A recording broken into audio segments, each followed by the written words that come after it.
Welcome everyone to the very first In the Black retail coaching webinar. In the world of retail, knowledge is power, and I invite you to know your numbers. I'm Wendi Mathis Held, and I'm going to be your coach today. I'm excited to start you on a journey to understanding inventory management and ultimately making you more money. If you're a retailer, brand owner, e-commerce expert, if you are a seasoned retail professional looking to refine inventory management, or newcomer eager to understand the foundations of retail success, this webinar was designed with you in mind. We're here to help seek and gain a competitive edge and boost profitability and just make your retail business thrive. The topic we're going to dive in today is weeks of supply or days of coverage. These are more than just retail buzzwords. This is one of my secret sauces, and that empowers all of our brands to strike the balance between overstock and understocking, especially during key selling periods. And we're going into Q4, so we got to be ready. It's a strategy that can increase profits, reduce waste, and just provide your customers with a really great shopping experience. And if you were understocked, that's the shopping experience that your customers are going to get this season. And if you work with Amazon, or if you have your own D2C, this is a KPI. The proper stock level is one of the most important. Do you know what your days of coverage are, weeks of supply, or how much you have ready to sell? ATP, WOS, WOC, do you know what you should have ready to sell? Do you know what you should have sitting in your warehouse or in your retailer's warehouse? If you're wrong, what's that gonna cost you? If you have no idea what I'm talking about, it's okay. We're gonna dive right in. Weeks of supply or days of coverage, they're all the same concept. Weeks of coverage takes on a true understanding of what's going on in the business and a typical trend. Does the brand, category, item have a peak in Q2? Is Black Friday coming? Are you running a promotion? And on a steady business with nothing new coming, you can look at a recent trend and average weeks of sales. You can look at the last 8 weeks of sales and you can say, what's the average? Say you are in September and you're looking backwards, and in August you sold 800 units and you divide that by 4, then on average, your sales are 200 units per week. But what if you only look at those last 4 weeks? That's certainly the easiest, but I caution, do not use that method alone. It can lead to too low or too high of an average weekly sales. For example, if you're just looking at August, this maybe includes a promotion, it's a back to school or Cyber Monday. If you're looking in November, your weekly average is going to be high. On the reverse, if you're looking at normal selling, but coming up on Q4, you could be on average too low weekly coverage. You're not going to be ready.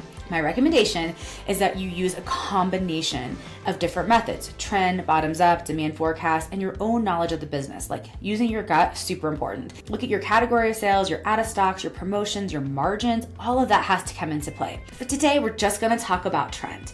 So if you are looking at your previous year and on average, you've done X amount of business through Q3 or through September, and you want to know how much you're going to do for the rest of the year, here's how you're going to calculate it. I'm going to share my screen with you so you guys can see this free of charge. I'm going to give you this spreadsheet to be able to plug in your own information at a SKU level, style level, product level, so you can make sure that you are ready to go for this Q4. So say in the previous year, for the whole entire year, you sold 9,881 units. And just through those first 41 weeks, you sold 7,321.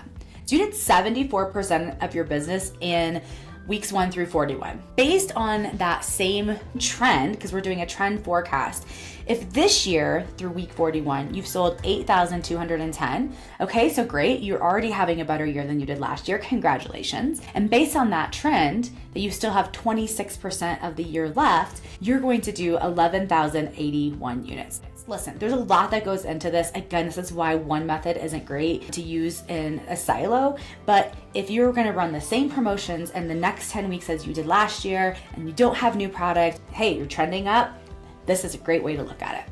So on average, again, 10 weeks, right? So you can see the formula, 2,871 divided by 10, on average, you're going to do 287 units a week. Again, this is average, right? If you have a Black Friday in there, that Black Friday week may be a lot more, but you want to be prepared, right? I do not expect that you should wait for those 10 weeks to come and sit sending inventory and that. So you want to be prepared.